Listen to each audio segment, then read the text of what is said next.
Good morning mga paps. I-bleeding ko itong ginawa kong brake ng itong Isuzu Elf.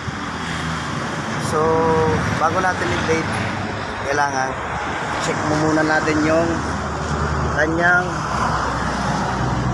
engine oil level. So, ayan. Okay pa naman. Sakto pa naman sa lipstick gauge niya.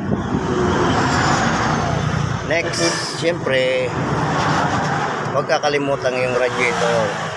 Silipin natin kung may tubig. Wala, konti. So, dagdagan natin.